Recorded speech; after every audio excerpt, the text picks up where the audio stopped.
गांव के एक छोटे से घर में राधा अपने पति विजय के साथ रहती थी। विजय दिन रात शराब के नशे में धुत रहता, काम धंधा छोड़ चुका था और घर आते ही गालियां व मारपीट करना उसकी आदत बन चुकी थी। राधा चुपचाप सहती रही, हर रात आंसुओं में भीगकर सो जाती, सोचती शायद कल उसका पति बदल जाए। लेकिन हालात और बिगड़ते चले गए। एक दिन विजय ने शराब के नशे में आकर फिर से राधा पर हाथ उठाया, लेकिन इस बार राधा ने चुप्पी तोड़ दी। उसने रोते रोते कहा, बस, अब और नहीं विजय। तुमने मुझे दर्द दिया, मेरी इज्जत कुचली, लेकिन अब मैं तुम्हारी गुलामी नहीं करूंगी। मैं औरत हूं, तुम्हारी जायदाद नहीं। आज से मैं तुम्हारे खिलाफ खड़ी हूं। विजय हक्का बक्का रह गया। पहली बार उसने अपनी बीवी की आंखों में डर नहीं बल्कि तेज देखा।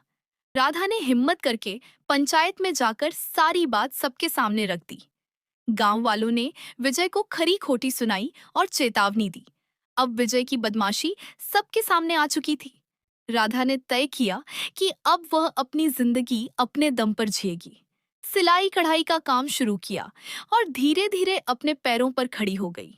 राधा ने जब सिलाई कढ़ाई का काम शुरू किया तो गांव की औरतें उसके पास आने लगीं। धीरे धीरे वह पूरे गांव की औरतों के लिए प्रेरणा बन गई। वहीं विजय, जो कभी लोगों के सामने अकड़ कर चलता था, अब सबकी नजर में गिर चुका था। गांव वाले उससे दूरी बनाने लगे। शराब के नशे में रहने वाला विजय धीरे धीरे अकेला पड़ गया। एक दिन जब वह नशे में धुत होकर घर लौटा तो देखा राधा अपने काम में मग्न थी और उसके पास बैठी दो औरतें सिलाई सीख रही थीं।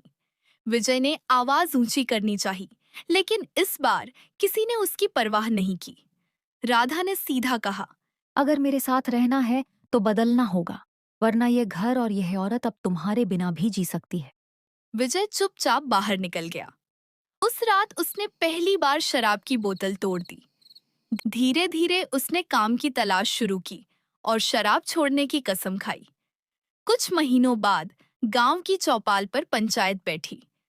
विजय ने सबके सामने कहा, मैंने गलती की थी। राधा ने मुझे सिखाया कि औरत कमजोरी नहीं, ताकत होती है। आज अगर मैं बदल पाया हूं तो उसकी वजह से। गांव तालियों से गूंज उठा। राधा की आंखों में आंसू थे, लेकिन इस बार ये आंसू हार के नहीं, जीत के थे।